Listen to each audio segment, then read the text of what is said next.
Hola muchachos, les habla la profesora Andrea Carvajal de la Cátedra de Fisiología. Vamos a dar inicio entonces a las clases de la unidad número 4, que sería la unidad de Fisiología Cardiovascular. Para el día de hoy vamos a hablar del sistema circulatorio y de las leyes que rigen, en este caso, la función del flujo sanguíneo. Vamos a hablar de las leyes hemodinámicas y bueno, vamos entonces a dar comienzo a la clase. Para empezar, pues vamos a hablar primero del sistema circulatorio. Como ustedes recuerdan, de las clases de anatomía, vamos a tener un sistema circulatorio que va a estar constituido por la circulación pulmonar o circulación menor y la circulación sistémica o circulación mayor. La circulación menor es la que está dada entre el corazón y los pulmones. Recordemos la anatomía básica del sistema circulatorio. Vamos a tener el corazón, el cual está dividido en 4 cavidades, cavidades derechas y cavidades izquierdas. En este caso, recuerden que a la aurícula, ventrículo derecho, aurícula y ventrículo izquierdo. A la aurícula derecha llega la sangre proveniente de la vena cava superior y la vena cava inferior. Esta sangre que pasa a la aurícula, posteriormente pasa al ventrículo derecho y del ventrículo derecho pasa a través de la arteria pulmonar hacia los pulmones, en donde se va a llevar a cabo el trabajo de oxigenación de la sangre y por donde va a salir el CO2 que se encuentra acumulado en la sangre que viene de la periferia. Después de que esta sangre es oxigenada y cuando se libera el CO2, esta sangre oxigenada pasa nuevamente hacia el corazón, pero hacia el lado izquierdo, a la aurícula izquierda específicamente a través de las venas pulmonares. Y de allí, de la aurícula izquierda, pasa al ventrículo izquierdo y de allí a la aorta para iniciar entonces la circulación sistémica o circulación mayor. Entonces, esta que hablamos anteriormente sería la llamada circulación menor. La circulación mayor está constituida por todos los vasos sanguíneos de nuestra economía, en donde desde el ventrículo izquierdo va a salir a través de la válvula aórtica hacia la aorta y de la aorta se va a redistribuir este flujo sanguíneo en las diferentes ramas que nacen de la aorta, ¿no? Las arterias que van hacia la parte de arriba, que serían los que van hacia brazos, cabeza y encéfalo, y las ramas que van hacia abajo, que sería la aorta abdominal, que van hacia los órganos abdominales, que sería intestino, hígado, los riñones, todo el tubo digestivo y las que van hacia abajo a las piernas y pelvis. Recordemos que estas van a ser las arterias. Las arterias son vasos sanguíneos que se caracterizan porque tienen unas paredes más gruesas que las venas. Tienen unas paredes gruesas, ¿por qué? Porque son vasos sanguíneos que tienen que resistir una mayor presión, porque el corazón, para poder enviar esta sangre por este sistema circulatorio, tiene que enviarla con una presión aproximadamente de 80 a 100 milímetros de mercurio. Por lo tanto, estos vasos tienen que ser resistentes para poder tolerar la presión que genera la sangre. Entonces, esos vasos sanguíneos, si ustedes recuerdan de histología, recuerdan que la pared del vaso sanguíneo de las arterias pues es mucho más gruesa porque tiene un músculo liso más desarrollado. Después de allí, de que pasamos la arteria, vamos a ir hacia las arterias se van a dividir en arteriolas. Estas arteriolas, que van a ser justamente las arterias más pequeñitas que están antes de formar los capilares, son muy importantes en el sistema circulatorio. ¿Por qué? Porque estas arteriolas en su pared tienen igualmente pues músculo liso, pero el músculo liso está distribuido como formando una especie de esfínteres.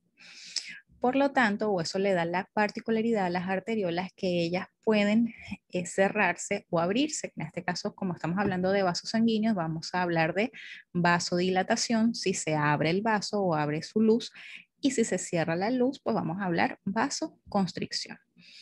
Estas arteriolas, dependiendo de las necesidades del individuo, pues puede generar cambios en la redistribución del flujo, o redistribuir en este caso el flujo sanguíneo de acuerdo a las necesidades. Y son muy importantes porque estas arteriolas son las que van a determinar lo que vamos a llamar más adelante resistencia vascular. Esa resistencia vascular sistémica va a estar dada por el efecto de las arteriolas. Entonces, estas arteriolas pues van a poder generar cambios en la distribución de la sangre, como lo dije anteriormente. Un ejemplo, si tenemos una persona que sale a trotar, necesitamos que toda la sangre o que la mayoría de la sangre se distribuya principalmente hacia los músculos de las piernas, que son las que están haciendo el principal ejercicio, ¿verdad? Entonces, en ese caso, las arteriolas de las piernas o de las partes descendentes van a vasodilatarse para que llegue mayor cantidad de flujo sanguíneo a los músculos de las piernas. Pero si estamos trotando, pues realmente en ese momento no necesitamos mucha función digestiva y por eso estas arteriolas, por ejemplo, del tubo digestivo, se van a vasocontraer y al contraerse disminuyen el flujo sanguíneo del tubo digestivo para redistribuirlo hacia las piernas, que es donde la necesitamos. Ahora, después de que llegamos de trotar, descansamos, ya el flujo no se necesita que haya un mayor flujo sanguíneo hacia las piernas, entonces las arteriolas, en este caso que van hacia las piernas, se vasocontraen y si llegamos y después de trotar y comemos algo, pues empieza a funcionar el sistema digestivo, entonces necesitamos que haya mayor cantidad de flujo sanguíneo hacia el sistema digestivo. Entonces, fíjense que las arteriolas son muy importantes porque son las que van a permitir la redistribución del flujo sanguíneo según las necesidades del individuo. Después de las arteriolas, vamos a pasar, o esas arteriolas se van a convertir en capilares. Los capilares, dentro del punto de vista de su pared, pues recordemos que tienen una pared muy, muy delgada, que permite el intercambio gaseoso y el intercambio de nutrientes entre el vaso, el intravascular y el intersticial y obviamente los tejidos. Por lo tanto, los capilares son muy delgados, son los vasos más pequeños y son de paredes muy, muy delgadas, ya que allí pues no se maneja una presión importante. Estas capilares van a confluir posteriormente para formar las vénulas y las vénulas a su vez confluyen para formar las venas, que a su vez van a llegar a confluir a la vena cava inferior y los que vienen de la parte ascendente a la vena cava superior. Las venas se caracterizan en su pared porque aunque no, primero que es más delgada que la pared arterial. ¿Por qué? Porque la presión, cuando la sangre llega aquí a las venas, la presión que trae la sangre ya se ha disminuido muchísimo y ya las presiones que se manejan a estos niveles pues son de 5 o 8 milímetros de mercurio y si llegamos hasta la presión a nivel del corazón pues ya sería más o menos de unos 0 milímetros de mercurio. Entonces las presiones que maneja la sangre que está en las venas es muy baja, por lo tanto las paredes de las venas no necesitan ser tan gruesas, sí tienen músculo y la idea de que no, la sangre no regrese se da porque aparte de la función como tal circulatoria que se da por las diferentes presiones, pues tiene estas válvulas que permiten que la sangre pase y no se regrese. Entonces, bueno, de todas formas va a haber una clase aparte para hablar específicamente de las características del sistema venoso. En general, entonces, esto, bueno, sería el sistema circulatorio. Vamos a aclarar algunos conceptos antes de iniciar a hablar de las leyes. Primero, aclarar el concepto de volemia. Volemia es el volumen total ocupado por la sangre en el organismo. Cuando yo hablo de volemia, estoy hablando de toda la cantidad de sangre que se encuentra en el sistema circulatorio. Cuando hablo del gasto cardíaco, es el volumen de sangre que pasa en un minuto por la aorta y se mide en litros por minuto. En general, el gasto cardíaco se refiere a la cantidad de sangre que expulsa el corazón por minuto. Se mide en litros por minuto. Usualmente se habla de el gasto cardíaco es en general un promedio de 5 litros por minuto en condiciones de reposo.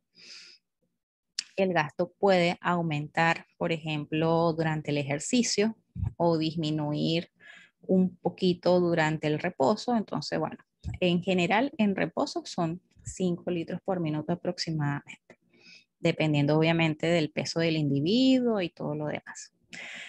Y el flujo sanguíneo, cuando hablamos de flujo sanguíneo, es la cantidad de sangre que pasa por un punto determinado en la circulación en un periodo dado y se expresa en mililitros o litros por minuto. Cuando vamos a hablar bastante de flujo sanguíneo, quiero que tomen en cuenta que en algunos libros y literaturas van a encontrar el término de flujo sanguíneo, también se le puede llamar caudal, y que se va a ejemplificar o se va a abreviar con la letra Q. Si ustedes ven una letra Q mayúscula, significa flujo sanguíneo. O si ven la palabra caudal, significa flujo sanguíneo, cuando se hable de las leyes. Presión sanguínea es la fuerza ejercida por la sangre contra cualquier unidad de área de la pared del vaso, es decir, es la fuerza con que la sangre empuja la pared del vaso.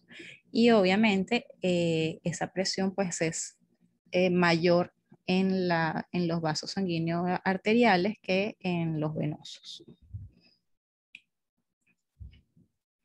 Y resistencia vascular es la dificultad generada por el vaso para el paso del flujo sanguíneo y se mide en unidades de resistencia periférica.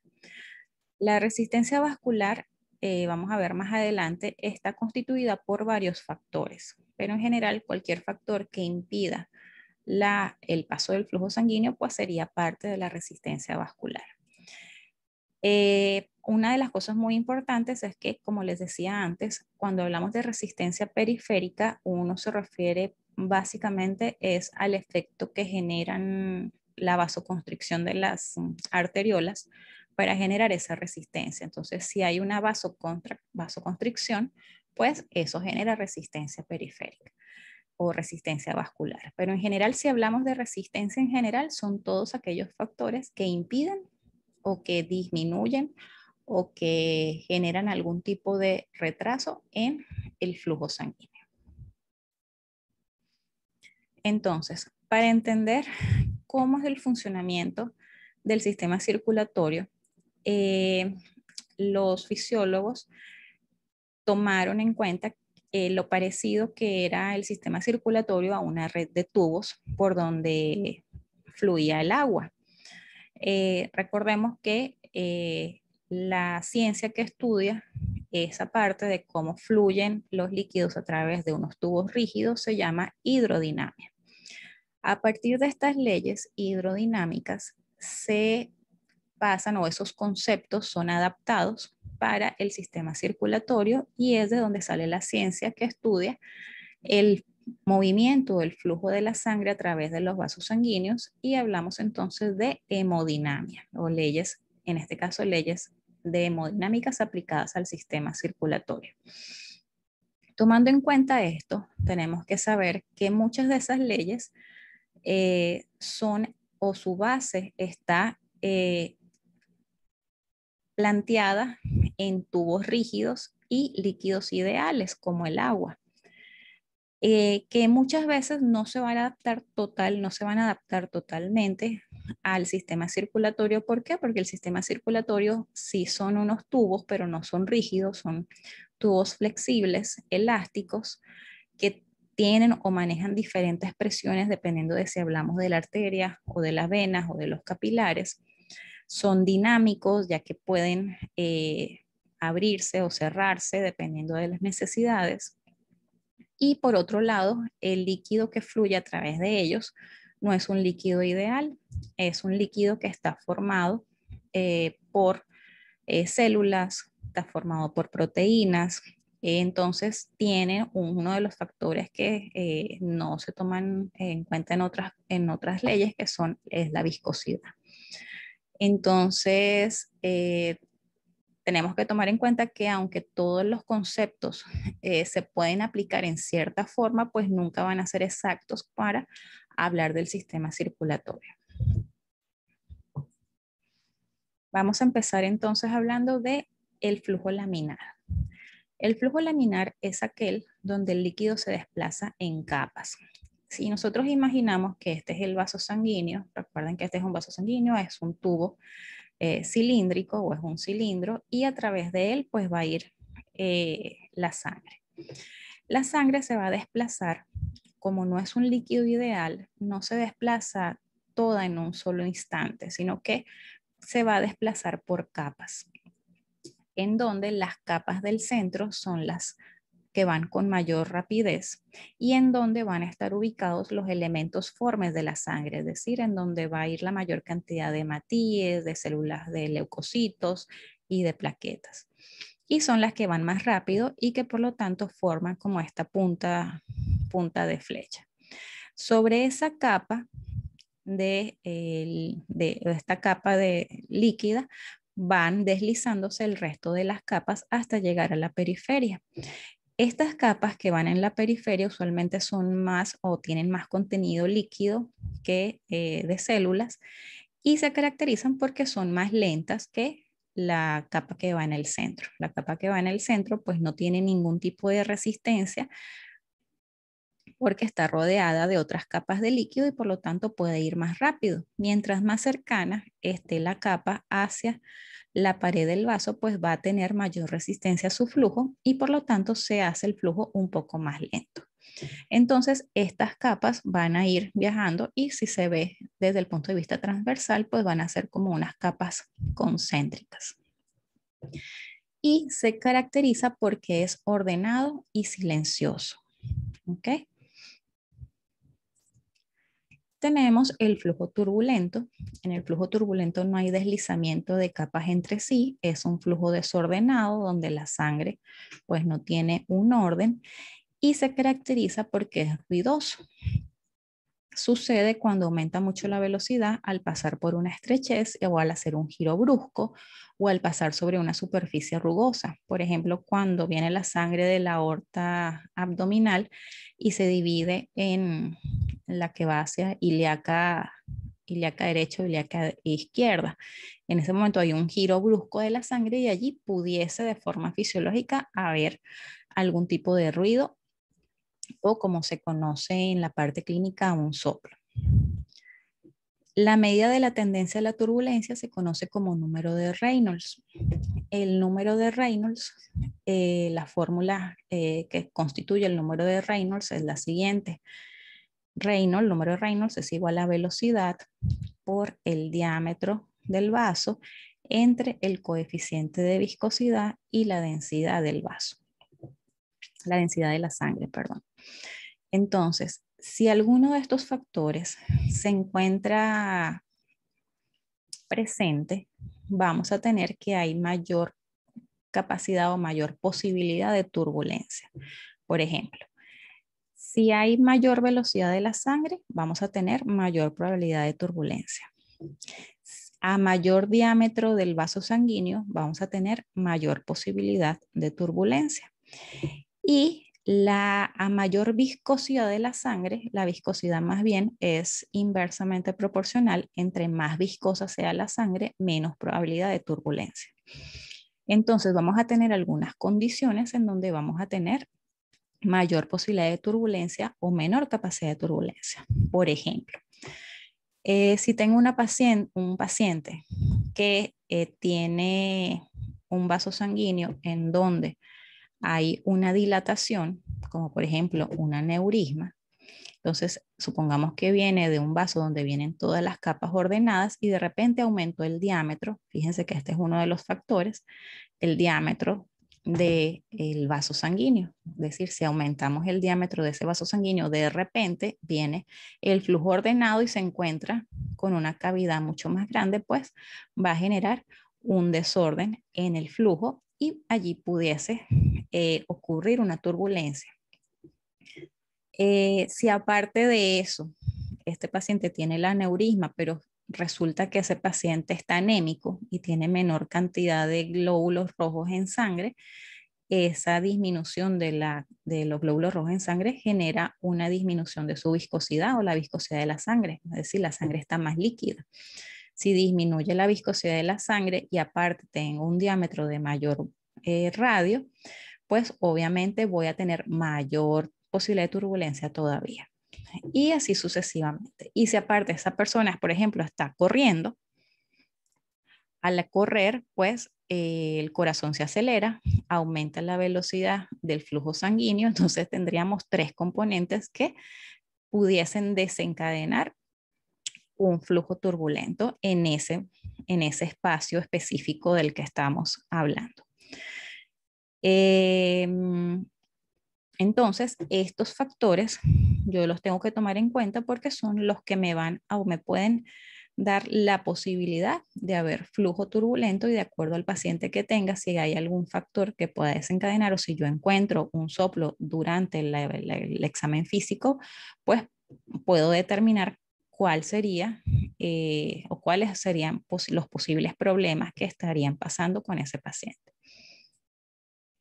Un flujo turbulento que usualmente nosotros notamos o escuchamos es el que generamos al tomar la presión arterial. Recordemos que cuando tomamos la presión arterial, colocamos el brazalete, ese brazalete se va a insuflar hasta disminuir el flujo sanguíneo en la arteria del brazo y al disminuir el flujo sanguíneo en la arteria del brazo, ponemos el estetoscopio en la parte distal del vaso sanguíneo, por donde no está pasando flujo sanguíneo. Esperamos a no escuchar absolutamente nada y posteriormente vamos desinflando el manguito poco a poco. Al desinflar poco a poco, vamos a lograr que entonces ese flujo que habíamos obstruido inicialmente empiece a pasar otra vez. Pero al pasar otra vez, como viene con un aumento de presión porque lo habíamos obstruido, pues pasa con mayor velocidad y se encuentra desde un lugar estrecho y se encuentra con un lugar más de mayor diámetro. Entonces tenemos dos de los factores que pueden causar turbulencia del número de Reynolds, ¿no? Es un flujo que viene con mayor velocidad y que se encuentra de un punto más estrecho con uno de mayor diámetro. Entonces eso genera que el flujo que venía laminar se haga turbulento. Y es lo que nosotros escuchamos con el estetoscopio y que conocemos como ruidos de Korokov. Ya luego de que se desinfla todo el brazalete, vuelve el diámetro normal y el flujo vuelve a ser laminar. Y por eso es que dejamos de escuchar los ruidos. Entonces, fíjense que podemos dar un ejemplo básico fisiológico de cómo escuchar el flujo turbulento. Ahora, la viscosidad. La viscosidad es un factor muy importante ya que la sangre puede variar la viscosidad en diferentes situaciones. Entonces, cuando hablamos de viscosidad, es la propiedad que tiene un fluido de resistirse al movimiento uniforme de su masa. La viscosidad sanguínea va a estar determinada por el contenido de elementos formes, el plasma, las proteínas que contiene el plasma, ya que estos elementos formes y las proteínas que contiene el plasma le van a dar una viscosidad o esa propiedad, en este caso de viscosidad, a la sangre. Entre mayor cantidad de elementos formes y proteínas tenga la sangre, pues más viscosidad va a tener, es decir, va a tender a resistirse más al movimiento. Esto es un concepto que es importante cuando hablamos en la microcirculación, ¿Por qué? Porque a mayor cantidad de elementos formes, por ejemplo, en una poliglobulia, hay mayor cantidad de glóbulos rojos y ese exceso de glóbulos rojos pues disminuye la capacidad de la sangre de fluir. Y cuando llegamos a la microcirculación, que son unos capilares muy pequeños, fíjense que cabe en este caso solamente una célula, una por una en hilera. Si hay una gran cantidad de glóbulos rojos, incluso puede llegar a obstruir el paso a través de estos capilares. Y por eso es que, bueno, cuando se va a pasar la sangre por los capilares, todos estos elementos formes se van alineando para poder pasar de forma ordenada y mantener el flujo sanguíneo. Importante es tomar en cuenta que cuando se disminuye la velocidad del flujo, pues va a aumentar la viscosidad y que la obstrucción ocasional de los capilares puede ocurrir por aumento de la viscosidad de la sangre. Ahora, flujo sanguíneo, como les dije anteriormente, lo vamos a abreviar, lo vamos a encontrar en los libros abreviados como con la letra Q mayúscula. También lo podemos hablar como caudal o encontrar con las palabras caudal. Se encuentra determinado por dos factores básicos. Primero, para que haya un flujo sanguíneo, es decir, para que se mueva sangre de un punto A a un punto B, tiene que haber una diferencia de presión entre los dos extremos del vaso.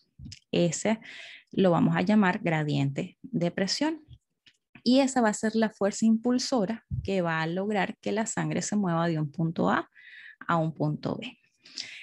Y el flujo sanguíneo, como les dije, va a tener su fuerza impulsora, que es el gradiente de presión, pero también va a tener unas fuerzas que van a generar el impedimento del flujo sanguíneo. Y en este caso, esas son las resistencias vasculares. Simplificando, el flujo sanguíneo sería igual entonces a la diferencia de presión sobre la resistencia. A mayor diferencia de presión, mayor va a ser el flujo sanguíneo. Y este caso, a mayor resistencia, pues va a disminuir el flujo sanguíneo. Si tenemos en este punto, en P1, una presión, o una presión, en este caso, un gradiente de presión entre P1 y P2, en donde la presión en 1 es de 100 y la presión en 2 es de 50, el flujo sanguíneo va a ir desde donde hay mayor presión a donde hay menor presión. Si yo cambio estas presiones y pongo 100 en P2 y hay mayor presión en P2 y 50 en P1, el flujo se va a ir hacia el lado contrario. Entonces, esta es una de las razones por la cual en el sistema circulatorio, que es un sistema cerrado, el flujo siempre va en una sola dirección, porque va a ir desde los lugares donde hay mayor presión, que en este caso sería desde la aorta o el ventrículo izquierdo, que genera presiones más o menos de 80 a 100 milímetros de mercurio, hasta el lugar de menor presión, que sería la aurícula derecha, que tiene una presión de 0 milímetros de mercurio. Entonces, por eso es que el flujo siempre se mantiene en la misma dirección. Y los factores de resistencia, pues, son varios. Vamos a hablarlo. Esta ecuación que está aquí, como les dije, es una simplificación y la resistencia puede estar formada por varios factores que ya lo vamos a hablar más adelante. Esos factores fueron descritos por Poiseuille, que es fue un fisiólogo francés, en donde él hace esta ley, que es la ley de Poiseuille. La ley de Poiseuille no es más que la ecuación del flujo sanguíneo, pero tomando en cuenta todos los factores que generan resistencia al flujo sanguíneo. Entonces dice, el caudal o flujo será directamente proporcional a la diferencia de presión y el radio del vaso, mientras que es inversamente proporcional a la viscosidad y la longitud del vaso. Entonces aquí tenemos que caudal o el flujo sanguíneo, recordemos que habíamos hablado anteriormente que la simplificación de la ecuación era diferencia de presión sobre resistencia. Aquí estamos tomando todo en cuenta, todos los factores que generan esa resistencia. La resistencia va a estar dada por la viscosidad de la sangre. Entonces, la viscosidad de la sangre y la longitud del vaso. Y otra cosa importante es el radio del vaso. ¿Por qué? Porque recuerden que a mayor diámetro del vaso sanguíneo, pues el flujo va a ser mayor, y a menor radio o menor diámetro, el flujo va a ser menor.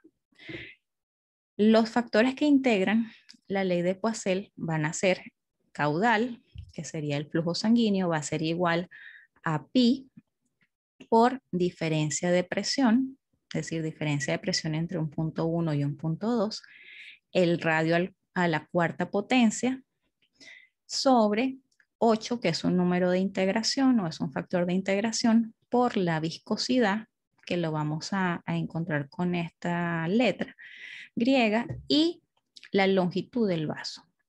Todo lo que está aquí arriba es directamente proporcional a mayor caudal, es decir, si aumenta la diferencia de presión, voy a tener un mayor caudal, y si aumenta el radio del vaso, voy a tener un mayor caudal. En este punto particular es muy importante tomar en cuenta que el radio está a la cuarta potencia. Esto es un factor muy importante. ¿Por qué? Porque un pequeño cambio en el radio me puede generar grandes cambios en el flujo sanguíneo.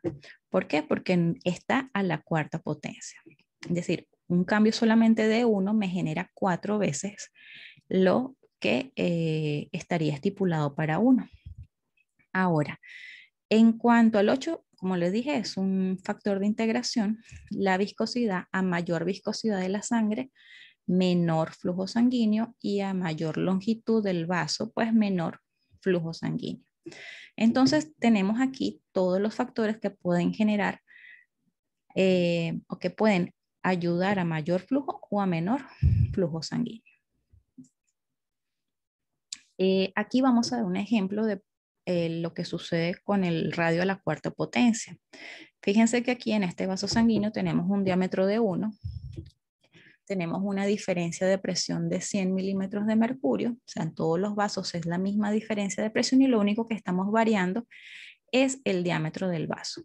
En este diámetro, en este vaso con un diámetro de 1, el flujo sanguíneo es de 1 mililitro por minuto. Si aumentamos el diámetro del vaso 2 veces el tamaño anterior, fíjense que el flujo no cambia a 2 mililitros por minuto. En este caso cambia el flujo a 16 mililitros por minuto. ¿Por qué?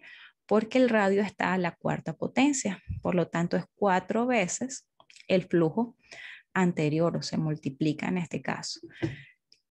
O permite la multiplicación de ese flujo 4 veces. Y si lo aumentamos a 4, pues el flujo va a ser de 256 mililitros por minuto. Entonces podemos ver allí la importancia de que el radio esté a la cuarta potencia. ¿Por qué? Porque va a generar un cambio importante en los flujos sanguíneos. Aquí tenemos el mismo concepto para verlo con otro gráfico.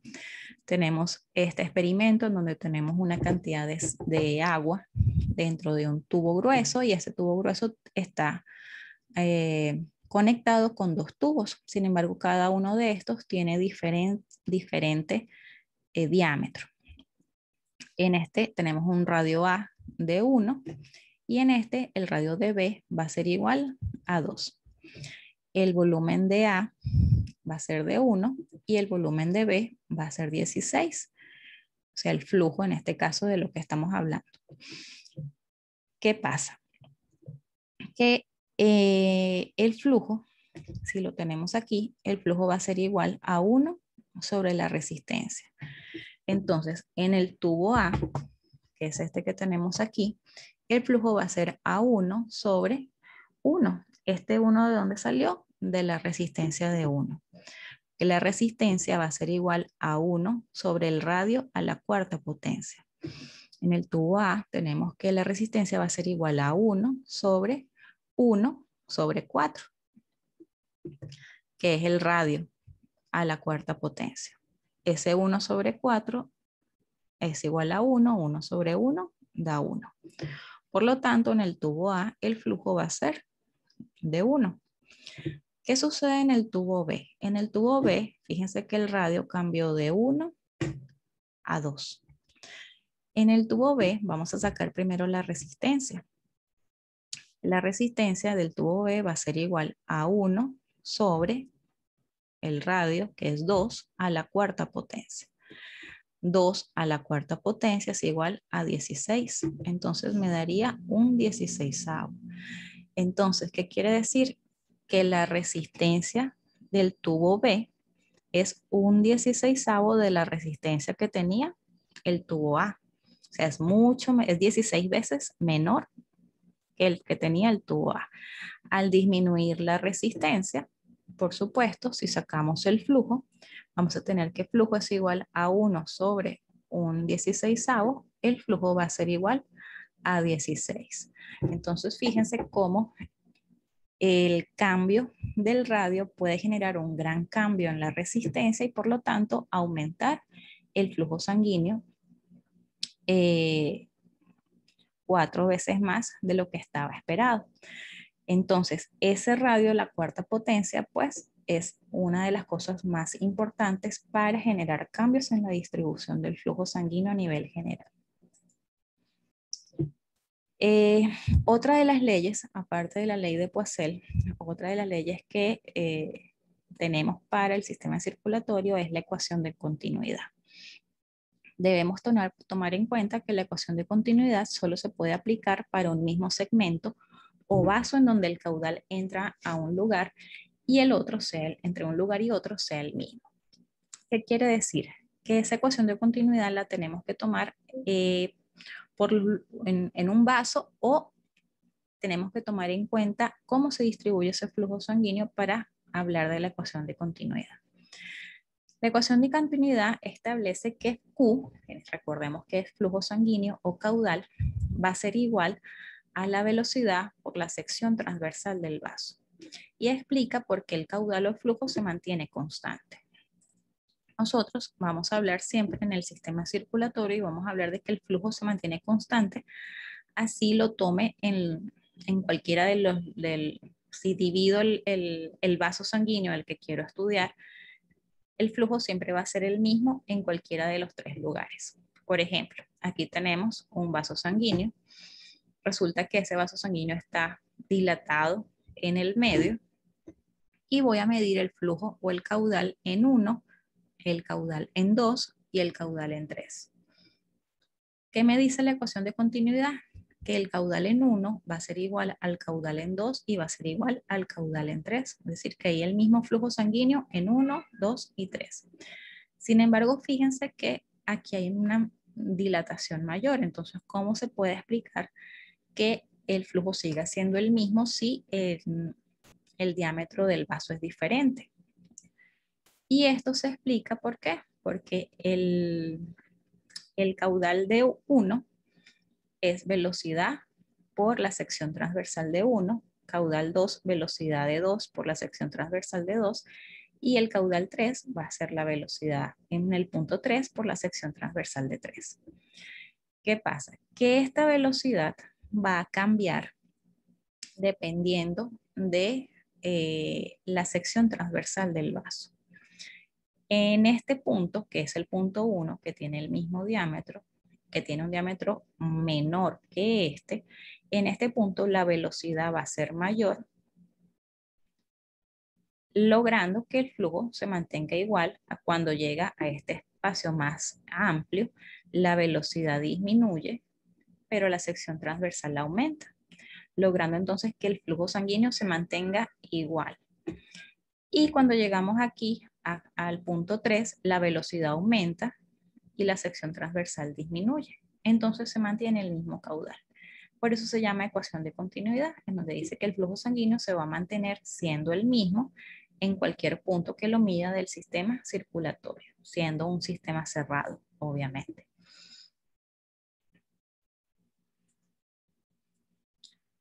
Aquí tenemos un ejemplo, igual muy parecido al anterior, en donde tenemos un vaso o un tubo, en este caso un tubo rígido, por donde pasa un tubo más delgado conectado a un tubo mucho más grueso, y vamos a medir el flujo sanguíneo en el punto A y en el punto X y aquí en el punto Y.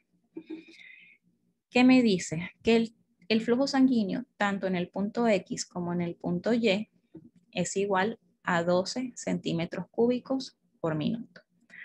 Ahora, ¿cómo puede suceder que tengamos el mismo caudal si es un vaso muy diferente o son segmentos de vasos muy diferentes? Mantenemos el mismo caudal. ¿Por qué? Porque la velocidad en cada uno de estos puntos va a variar. Velocidad va a ser igual a caudal sobre el área de corte transversal del vaso, que es la ecuación de continuidad. Entonces, si nos vamos al punto X, que sería este del vaso pequeño, vamos a tener que la velocidad va a ser igual a 12, que es el caudal, sobre 1 centímetro cuadrado, que sería el área o la sección transversal del vaso. Eso me va a dar a mí la velocidad.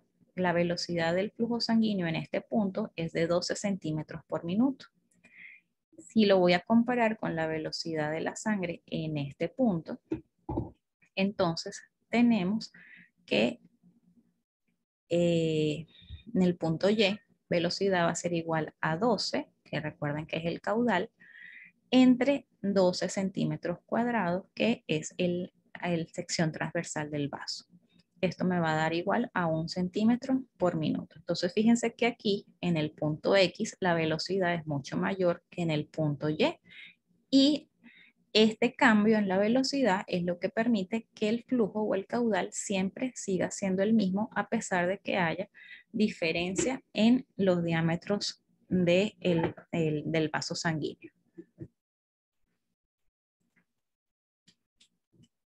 Ajá. Para retomar o recordar, recordemos que esta ecuación de continuidad la podemos utilizar o si queremos comparar puntos en donde se mantenga el mismo flujo sanguíneo. Si tenemos, es decir, si tenemos este vaso sanguíneo y quiero comparar el flujo en 1, flujo 2, flujo en 3, estos flujos van a ser los mismos y los puedo comparar porque mantengo el mismo flujo o la misma cantidad de sangre por minuto en los 3 lugares. Ahora, si tengo un vaso sanguíneo que se divide en 2 vasos, yo no puedo aplicar la ecuación de continuidad comparando el vaso, o en este caso en el punto 1, que sería este, con el punto 2. ¿Por qué? Porque este vaso es derivado de este. Si yo quiero comparar o hacer la ecuación de continuidad comparando este vaso sanguíneo, tengo que compararlo con la sección transversal de el vaso 1 más el vaso 2. ¿Ok? Entonces, ¿por qué? Porque en estos dos es que está distribuido el flujo sanguíneo de este vaso. No puedo hacer ecuación de continuidad comparando este con una de sus ramas. Debe ser con la sumatoria de todas las ramas del vaso que estoy evaluando. La otra ley que tenemos es el teorema de Bernoulli. Este teorema de Bernoulli habla o va a involucrar la energía generada por la velocidad o la energía cinética y la energía generada por la presión contra las paredes que genera la sangre. Entonces, involucra velocidad y la presión en un segmento arterial. Permite evidenciar la energía de un líquido y su conservación. Está relacionada con lo que hablamos anteriormente en la ecuación de continuidad. Entonces, dice que el líquido en movimiento maneja 2 presiones. La presión lateral, que está relacionada con el caudal y el diámetro del vaso, también conocida como presión hidrostática, o es la presión que genera la sangre contra la pared del vaso, y la presión cinética, que está relacionada con la velocidad, también conocida como presión cinemática. La presión cinemática va a tomar en cuenta la viscosidad, la capacidad de viscosidad y la velocidad de, el flujo sanguíneo. Ya tenemos coeficiente de viscosidad, la velocidad. Y la energía, entonces, generada por estas dos fuerzas, la presión lateral y la presión cinética, sería la energía total o de trabajo del flujo sanguíneo. Entonces tenemos que la energía general sería igual a la presión lateral más la presión cinemática. Aquí falta una L de la presión lateral. Debemos recordar, como lo dije al principio de la clase, que esta ley está hecha para líquidos ideales, los cuales no tienen viscosidad, por lo que se aplica el flujo sanguíneo idealizando la situación del sistema circulatorio.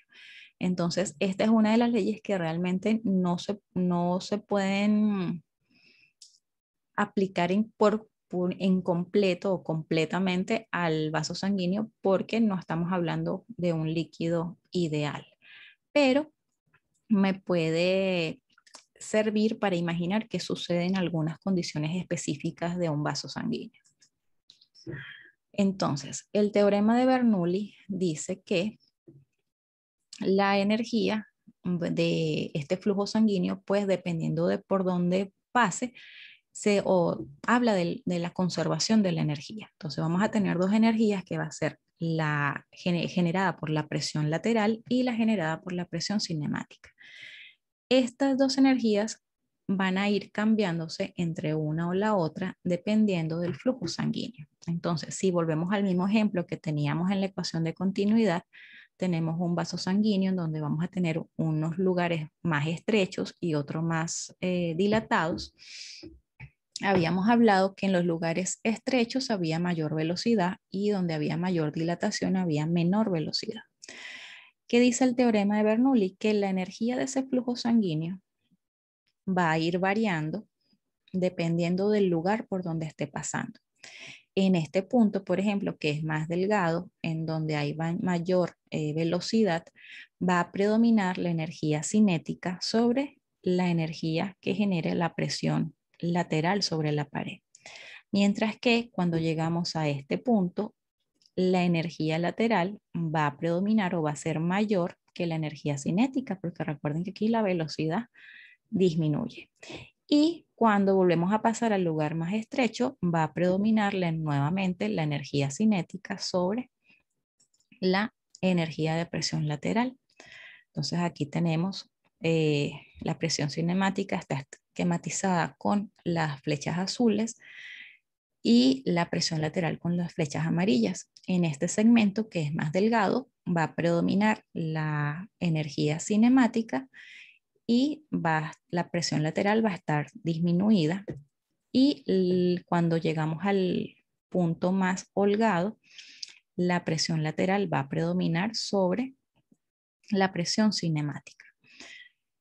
Esto es muy importante porque nos puede ayudar a establecer, por ejemplo, la fisiopatología de los aneurismas.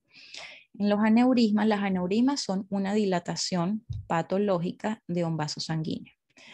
Si imaginamos que esto es un aneurisma y que venimos con un flujo laminar y aquí encontramos en donde hay una mayor dilatación, fíjense que en esa dilatación la presión lateral, es decir, la presión de la sangre sobre la pared del vaso sanguíneo va a ser mayor.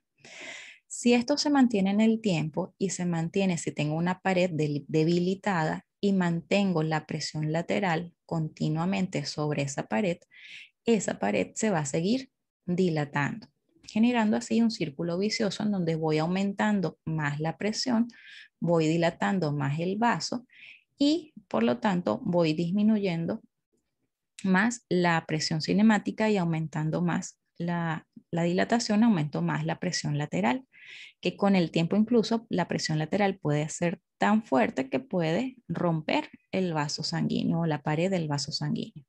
Entonces, esta ley me ayudaría a explicar, por ejemplo, en este caso, pues, qué sucedería en un aneurisma. Aquí vamos a verlo igualmente con un experimento. Vemos este experimento en donde tenemos una serie de tubos con líquidos, en este caso agua. Fíjense que aquí tenemos 3 tubos más delgados, un tubo más grueso y aquí este conducto está cerrado. Esto se hace para ver la presión lateral. Fíjense que la presión de este líquido sobre la pared de este tubo genera que haya una columna de agua que se mantiene en el mismo punto. ¿Por qué? Porque aquí no hay movimiento, la presión cinemática no existe y por lo tanto persiste, o en este caso está funcionando es la presión lateral o la energía en función de presión lateral. Ahora, si yo quito el tapón del vaso y genero energía cinemática, esta energía que antes estaba contenida solamente como presión lateral se convierte en energía cinemática. Y fíjense que hacia el lugar donde hay mayor velocidad del flujo, que es hacia la parte que está más cercana a donde quité el tapón, la presión lateral es menor, mientras que la parte que está más alejada del lugar donde va a haber mayor flujo sanguíneo, desde donde hay menos presión cinemática, la presión lateral es mayor. Entonces, eso me dice a mí que la energía que lleva el flujo sanguíneo no se pierde, sino que cambia, es decir, se cambia entre presión, se conserva, ya sea cambiando a presión cinemática o a presión lateral. Este es más o menos el mismo concepto. Fíjense que aquí donde hay el tubo más delgado, se supone que en este punto habría mayor velocidad, entonces hay mayor presión cinemática, pero hay menor presión lateral. Si este vaso fuese del mismo diámetro completo, probablemente la presión que voy a encontrar aquí estaría un poco más alta, pero no está en el punto donde debería estar porque esta sección del vaso es mucho más delgada, entonces hay mayor energía cinemática y menor presión lateral. Otra ley que vamos a tener, que podemos aplicar en cierto punto al sistema circulatorio, es la ley de Laplace.